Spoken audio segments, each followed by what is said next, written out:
आप जी सारी सात संगत को प्यार भरी राधा स्वामी। संगत जी, आज की यह वाणी श्री गुरु रामदास जी की वाणी है। आज का यह सत्संग आपने बड़े ही प्रेम से फरमाया है। यदि आज के इस सत्संग को जिज्ञासु ध्यान पूर्वक सुन ले तो उसे अपने कई सवालों के जवाब मिल जाएंगे, क्योंकि आज के इस सत्संग में आपने परमात्मा, आत्मा और मन के बारे में विस्तार पूर्वक समझाया हुआ है। यह भी ख्याल रखें कि सत्संग सुनना आपके आंतरिक वातावरण को ढालने में सहायता प्रदान करता है, लेकिन सत्संग सुनकर ही यह समझ लेना कि मैंने परमात्मा के प्रति अपना फर्ज निभा दिया तो वह गलत सोचता है। परमात्मा के प्रति हमारा सच्चा जो फर्ज है वह भजन सिमरन करना है। दिन भर हम अनेकों तरह के विचारों का भार उठाते हैं। सत्संग सुनकर हमारा वह भार थोड़ा हल्का हो जाता है। हमें भीतर एक हल्कापन महसूस होना शुरू हो जाता है। यदि आप उस अवस्था में भजन सिमरन में बैठ जाएं, भजन सिमरन करने लग जाएं, तो आपको और भी लाभ होगा। सत्संग सुनने मात्र से ही यदि आप सोचें आपको परमात्मा की उपलब्धि हो गई, तो फिर यह एक गलत धारणा है। परमात्मा की उपलब्धि अनुभव से होती है, सत्संग सुनने से ही नहीं हो जाती। इसलिए उसे अनुभव में लाने के लिए हमें भजन सिमरन करना होगा। चित्त को निर्मल करने के लिए सत्संग भी सुना करें और अभ्यास भी किया करें। अभ्यास तो बहुत ही जरूरी है, अभ्यास तो अवश्य ही किया करें। सत्संग के वचन हैं, रामा रम रामो सुन मन भीजे। आप कहते हैं हमारी आत्मा अपने रचनहार परमात्मा की अंश होते हुए भी ना तो उसे देख सकती है और ना ही उससे मिलाप कर सकती है। लेकिन इसका कारण क्या है? यह परमात्मा और आत्मा के बीच क्या बाधा आ रही है जो हम उसे देख नहीं पाते? यह रुकावट, यह धुंधला पर्दा हमारे अपने मन की अज्ञानता का है। परमात्मा से अलग हुई हमारी आत्मा मन का साथ लेकर पूरी तरह इसके प्रभाव और वश में है और बुरी तरह से माया के जाल में फंस गई है। वास्तव में मन और आत्मा की गांठ बंधी हुई है। इसलिए आत्मा को मन के साथ साथ सारे कर्मों का नतीजा भुगतना पड़ता है। जब तक आत्मा मन का साथ नहीं छोड़ती, वह अपने मूल, अपने निज घर वापस जाने के काबिल नहीं बन सकती, क्योंकि मन उससे कर्म करवाता रहेगा और उन कर्मों का नतीजा भुगतने के लिए आत्मा को फिर से आना पड़ेगा। इसलिए इसे मन का साथ छोड़ना पड़ता है, तब कहीं जाकर निज घर में प्रवेश मिलता है।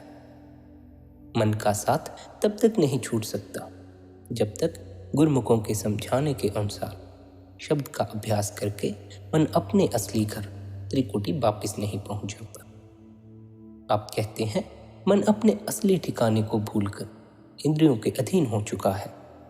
जब तक यह अपने निज घर त्रिकुटी वापिस नहीं पहुंच जाता, आत्मा इसके पंजे से आजाद नहीं हो सकती और तब तक हमें भी अपने कर्मों का फल भोगना पड़ता है तथा 84 लाख योनियों में जन्म मरण के चक्कर से गुजरना पड़ता है।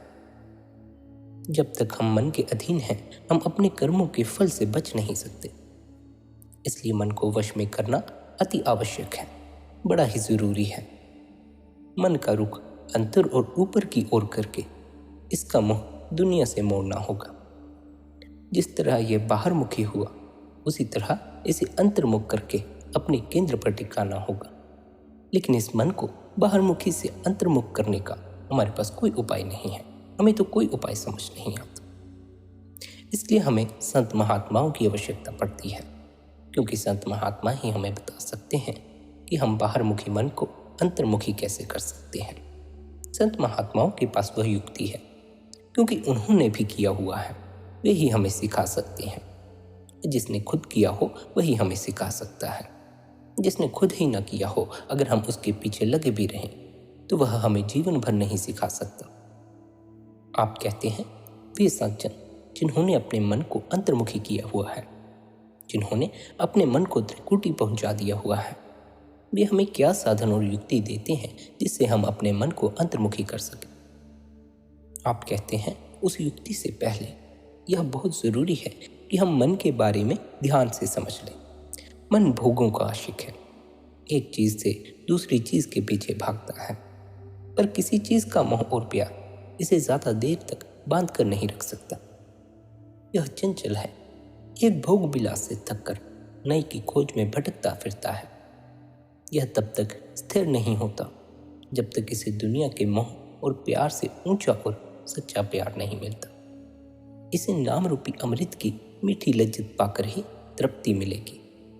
उसके अलावा इसे कितनी भी लज्जतें देते रहो, यह तृप्त नहीं होता और की मांग करता रहता है, कभी भरता नहीं है।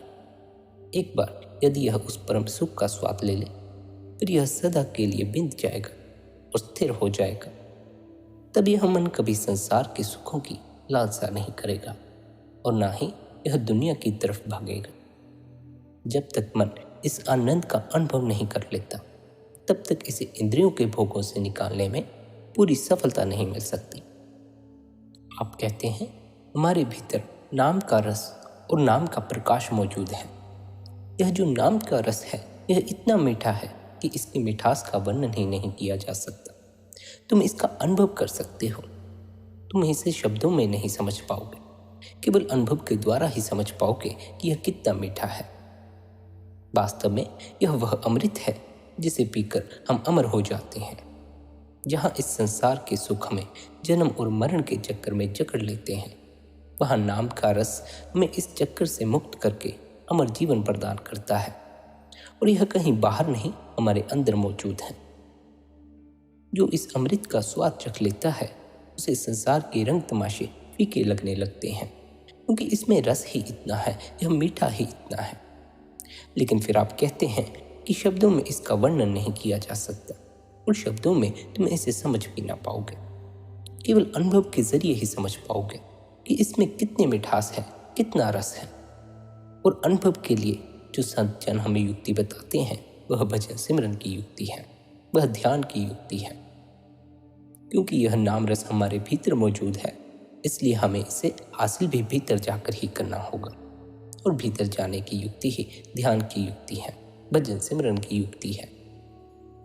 अब फिर यह सवाल पैदा होता है, यह जब पवित्र नाम हर एक इंसान के अंदर है, तब संसार के लोग इतने दुखों और मुसीबतों से ग्रस्त क्यों हैं? जब यह पवित्र है तो इतनी मुसीबतें क्यों हैं? वे जन्म मरण के चक्कर में क्यों फंसे हुए हैं, जब यह उनके भीतर ही मौजूद है? जिस पर आप उदाहरण देकर समझाते हैं कि लकड़ी में आग होती है, लेकिन दिखाई नहीं देती। जब तक उसे जलाया नहीं जाता, उसका कोई इस्तेमाल नहीं कर सकता। जब हम युक्ति के साथ लकड़ी को लकड़ी पर जोर से रगड़ते हैं या लकड़ी को किसी दूसरे तरीके से जलाते हैं, तो हम आग को न केवल देख सकते हैं, बल्कि उसका इस्तेमाल भी कर सकते हैं। इसी तरह नाम है तो हम सब के अंदर है, हम उसका कोई लाभ नहीं उठा सकते, ना ही उसके आनंद का अनुभव कर सकते हैं, जब तक हम सद्गुरु के मार्गदर्शन पर चलकर उसे पाने का यत्न नहीं करते। तब तक हम नाम से असली लाभ नहीं उठा सकते। इस नाम का प्रकाश परमात्मा ने हम सब के अंदर रखा है। इसमें ऊंच नीच का कोई भेद नहीं है। ऐसा नहीं है कि तुम समृद्ध व्यक्ति हो तो ही तुम्हें मिलेगा, यदि तुम्हारे पास धन नहीं है तो तुम्हें नहीं मिलेगा। ऐसा नहीं है कि तुम पुण्य आत्मा हो तो ही तुम्हें मिलेगा, तुम पापी हो तो तुम्हें नहीं मिलेगा। नहीं, सभी के लिए एक समान है, सभी के लिए एक बराबर है। परमात्मा ने इसे हमारे लिए ही रखा है। लेकिन जब तक हम नाम के साथ अपने अंदर संपर्क नहीं कर लेते, हम उससे कोई लाभ नहीं उठा सकते। केवल गुरुमुखों के मार्गदर्शन पर चलकर ही यह प्राप्त हो सकता है। जब तक हम बिना किसी शर्त के सद्गुरु के मार्गदर्शन को स्वीकार नहीं करते, उस पर अमल नहीं करते, तब तक किसी भी तरह के प्रयत्न, छल कपट, विचार या बुद्धि के द्वारा हम इस खजाने को प्राप्त नहीं कर सकते। आप कहते हैं हमें अपने अंदर डुबकी लगाकर गहरी खोज करके शब्द से संपर्क करना होगा। नाम को शरीर के ऊपरी हिस्से में, यानी दोनों आंखों के ऊपर और बीच में ढूंढना है। नीचे के हिस्से में इंद्रियों के 9 द्वार हैं, जिनके द्वारा हम संसार से संबंध स्थापित करते हैं। इनसे मिलने वाले सुख अस्थायी हैं, क्षणभंगुर हैं, सदा बाहर नहीं रहते। कुछ समय बाद फिर से दुखों में तब्दील हो जाते हैं। इनके लिए मोह और प्यार होना कोरा भ्रम है। इनसे जो कुछ थोड़े बहुत सुख मिलते भी हैं, वे भी समय पाकर दुख में बदल जाते हैं। आप कहते हैं, फिर वह जो अमृत है जिसे पीकर हमें सदा के लिए शांति मिल जाती है, स्थायी सुख मिल जाता है, वह कैसे मिलेगा?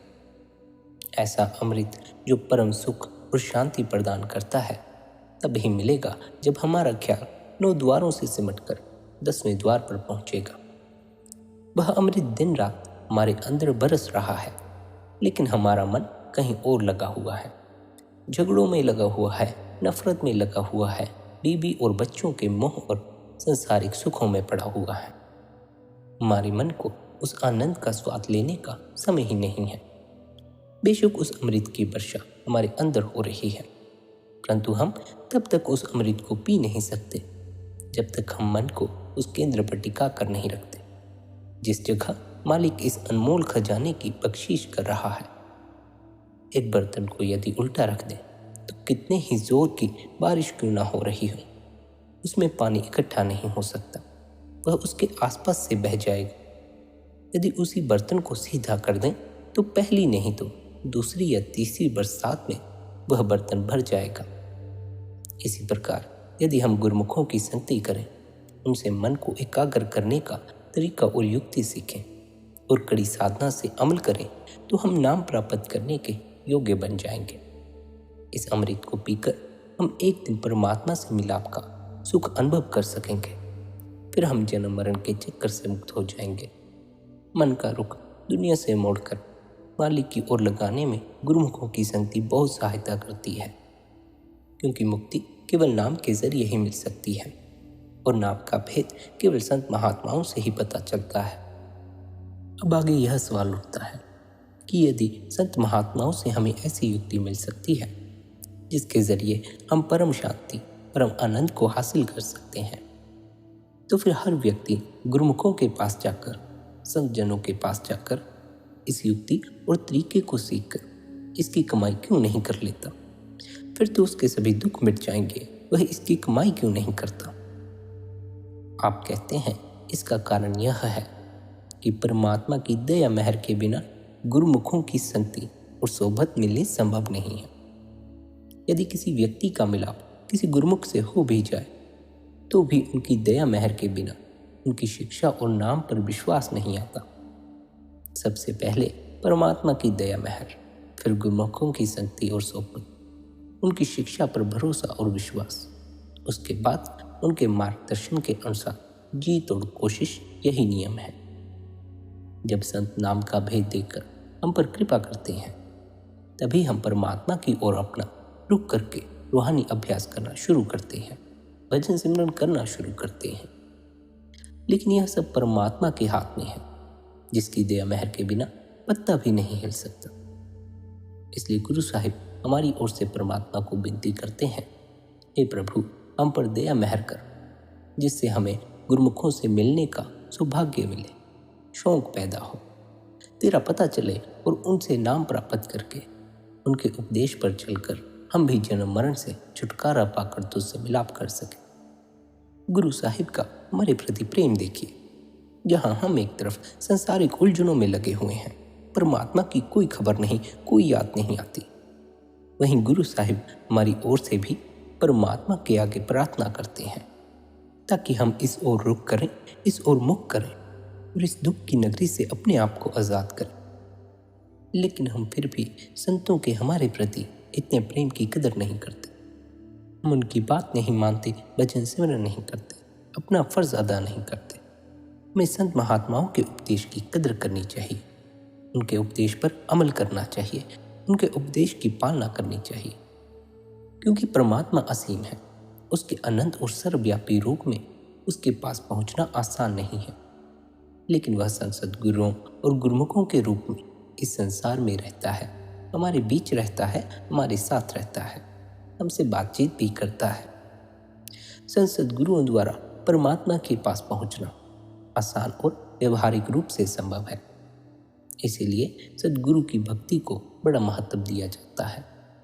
केवल भक्त के सद्गुरु ही हमें नाम का भेद देकर उसे प्राप्त करने में हमारा मार्गदर्शन कर सकते हैं। नाम की युक्ति केवल देहधारी गुरु से ही सीखी जा सकती है। एक उच्च कोटि के महात्मा के सिवाय और कौन हमें नाम का भेद समझा सकता है? कोई भी नहीं समझा सकता। बाहरी रूप से सद्गुरु और गुरुमुख साधारण इंसान जैसे दिखाई देते हैं, लेकिन आंतरिक रूप में वह शब्द या दिव्य धुन से जुड़े हुए होते हैं। वे काल और कर्म के दायरे से ऊपर उठ चुके होते हैं। यही नहीं, वे शब्द स्वरूप ही होते हैं। गुरुमुख शब्द और परमात्मा में कोई अंतर और भेद नहीं होता। गुरुमुख जन सतनाम के समुद्र की लहरें होते हैं। लहरें समुद्र से उठती हैं और अंत में उसी में समा जाती हैं। इसी प्रकार गुरुमुख जन शब्द में से आते हैं, देह धारण करते हैं, जीवों को शब्द का ज्ञान देकर अंत में शब्द में ही समा जाते हैं। क्योंकि वे हमें फिर से शब्द के साथ जोड़ते हैं, इसलिए हम उनसे प्रेम करते हैं और हमें भी वहीं ले जाकर अपना रूप बना लेते हैं। यदि हमारा प्रेम दुनिया से है तो हम जन्म मरण के चक्कर में फंस जाएंगे, और यदि हमारा प्रेम परमात्मा से है तो हम परमात्मा का ही रूप हो जाएंगे। यह हमारे ही प्रेम पर निर्भर करता है।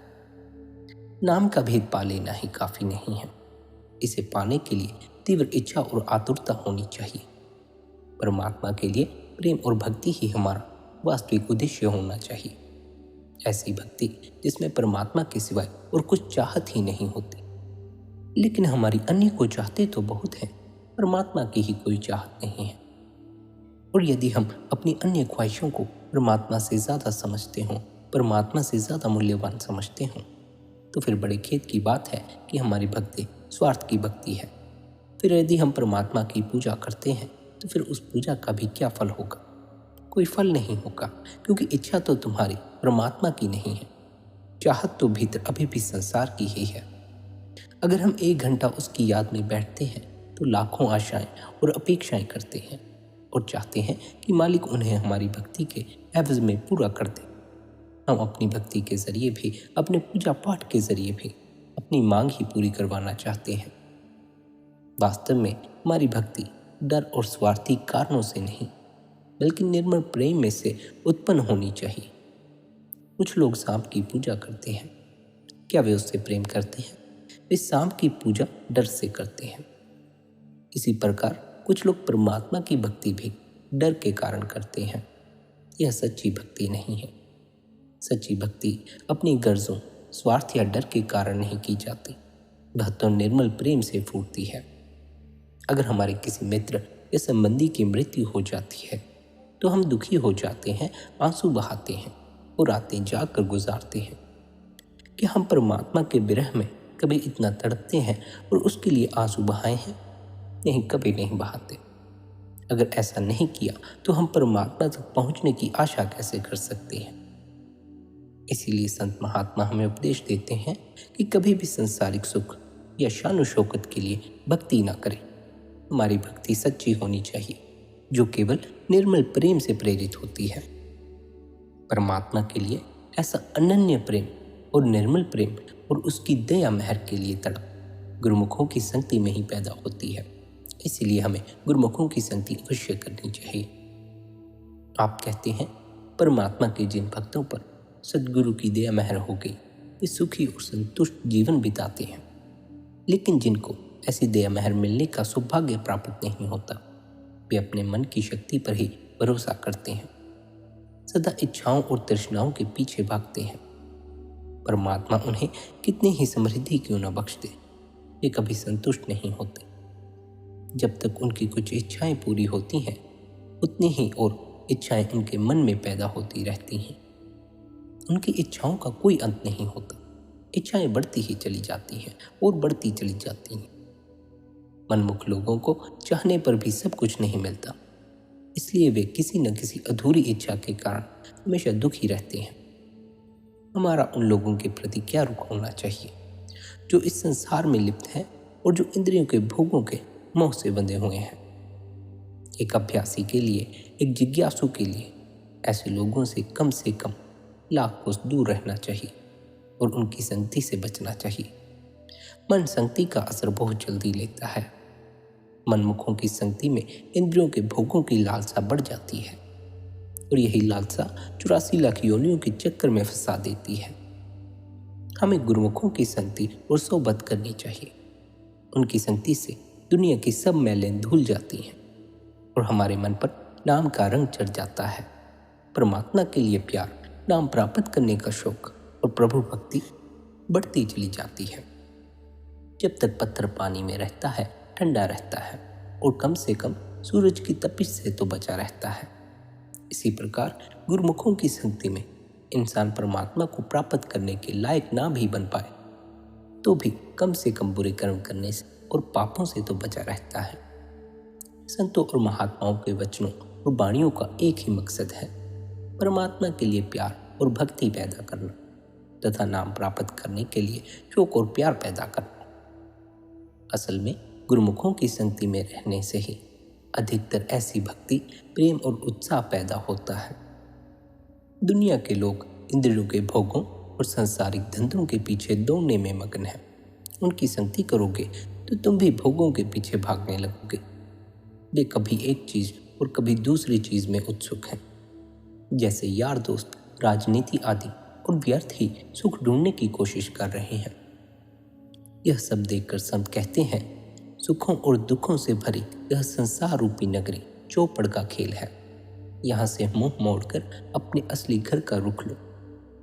अपने मन के पीछे ही मत लगे रहो, क्योंकि मन ही तो है जो इन वस्तुओं के पीछे भागता है और इंद्रियों के प्रलोभनों का शिकार हो जाता है। आप कहते हैं मन और आत्मा दोनों की गांठ बंधी हुई है, इसलिए जब तक मन का साथ नहीं छूट जाता तब तक आत्मा भी तरक्की नहीं कर सकती। यदि ये दोनों हमें अलग अलग दिशाओं में खींचते रहे तो हम कभी सफल नहीं हो सकते। इसलिए हमें अपने मन को अंतर्मुख करना होगा। वास्तव में सभी सत्संगों का उपदेश मन को अंतर्मुख करना है। मन भी एक ऊंची हस्ती का मालिक है, त्रिकुटी का रहने वाला है, ब्रह्म का अंश है और इसने वहां के अनंत का अनुभव किया है और उसी प्रकार के अनुभव को व्यर्थ इस भौतिक संसार में ढूंढता है। इसलिए सद्गुरु मन को प्रेरित करते हैं कि वह क्षणिक सुख के पीछे भागना बंद करके अपने असली ठिकाने में स्थायी सुख की खोज करे। आत्मा के साथ नीचे उतरते समय मन ने इंद्रियों का साथ ले लिया और अब इंद्रियों के भोगों में सुख और शांति की तलाश में निरंतर भागता रहता है।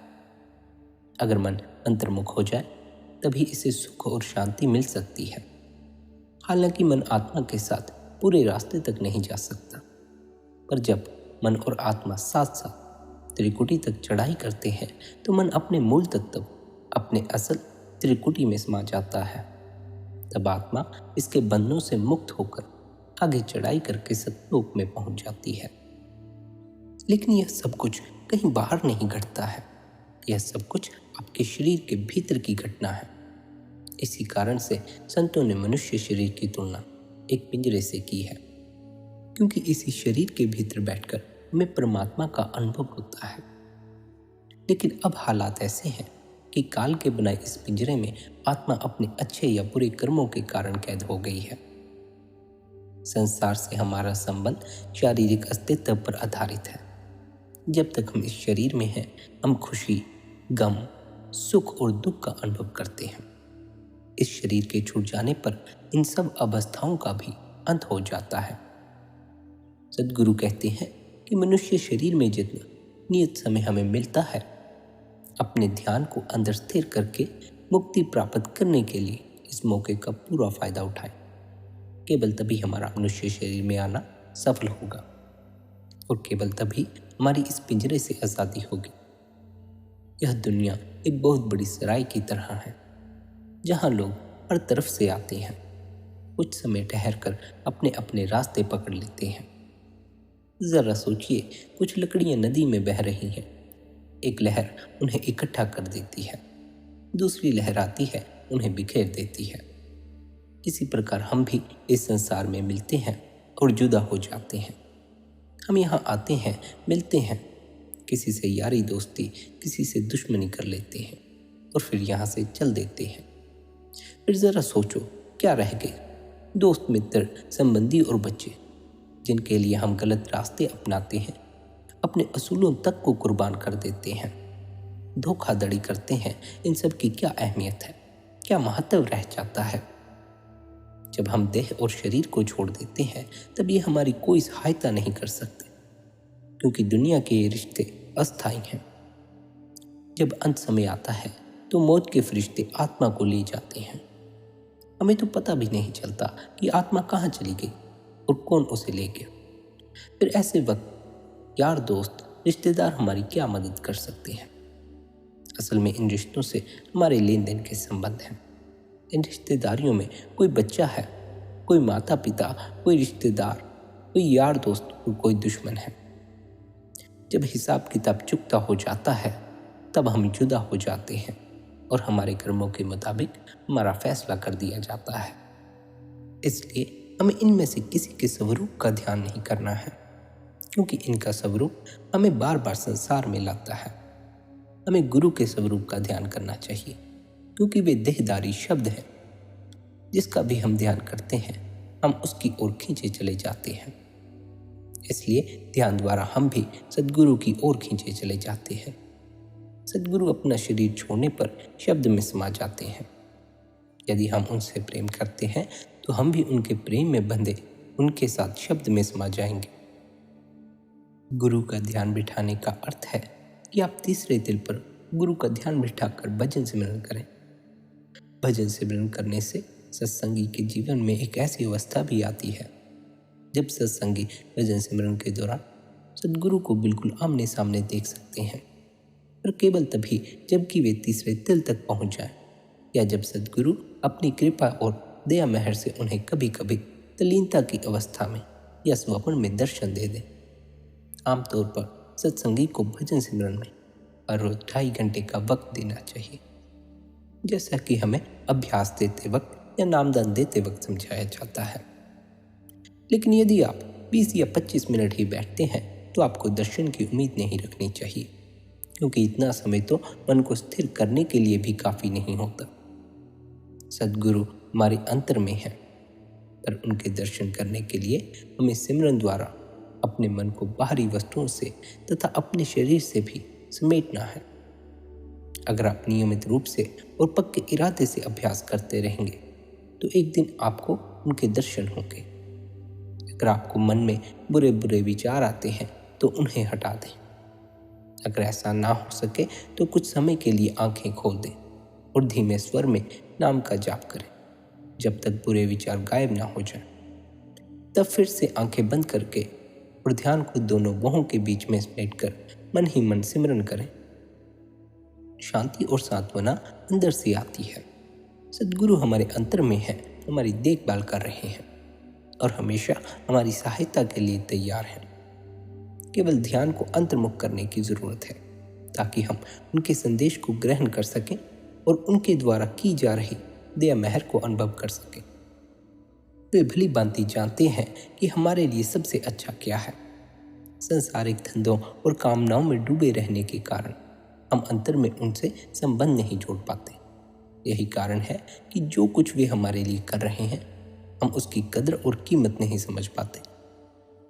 सद्गुरु तो जब शिष्य को नाम देते हैं उस वक्त से ही उसकी जिम्मेदारी ले लेते हैं और उसकी देखभाल करते हैं, पर शिष्य को इस बात का पता तभी चलता है जब वह ऊपर जाकर अंतर में सद्गुरु के नूरी स्वरूप के दर्शन करता है। इसके अलावा जब शिष्य का ध्यान सद्गुरु की ओर रहता है जो गुरुमुखों की शुरुआत है, जो गुरुमुखता की शुरुआत है, तब सद्गुरु की निगरानी और मदद अधिक असर करती है। इसलिए हमारा फर्ज बनता है कि हम सद्गुरु के उपदेश पर चलें, भजन सिमरन करें। शुरू में और कभी कभी काफ़ी समय बाद भी शिष्यों के साथ ऐसा होता है कि सिमरन छूट जाता है, क्योंकि सुरत नीचे गिर जाती है और मन रास्ते से भटक जाता है। तब घबराना नहीं है, ध्यान को इकट्ठा करते हुए फिर से सिमरन शुरू कर देना है। अगर ध्यान पूर्वक सिमरन करते रहें और ध्यान को तीसरे दिल पर स्थिर रखें और निरंतर अभ्यास करते रहें तो हमारा सिमरन पक्का हो जाता है। फिर हमें सिमरन के दौरान ना नींद आती है, ना मन नीचे गिरता है। फिर हमारा ध्यान अंतस में गुरु के स्वरूप से जुड़ने लग जाता है। फिर जब हम भजन सिमरन के अभ्यास द्वारा अपने अंतस की उस गहराई में प्रवेश कर जाते हैं जहाँ पूर्ण शांति है, कोई कोलाहल नहीं है, वहाँ पर ही हमें वह मीठी शब्द धुन सुननी शुरू होती है। भीतर के शून्य में प्रकट होता है भीतर का संगीत, और वह संगीत इतना मधुर है कि आप मस्ती में आ ही जाते हैं, आप आनंद में झूम उठते हैं। इसलिए आप सभी से विनती है कि भजन सिमरन निरंतर किया करें। संगत जी, यदि आज के इस सत्संग के द्वारा आपको आपके सवालों के जवाब मिले हों तो सत्संग को शेयर करें, ताकि यदि अन्य किसी और के भी सवाल हों तो उन्हें भी उनके जवाब मिल सके। राधा स्वामी जी।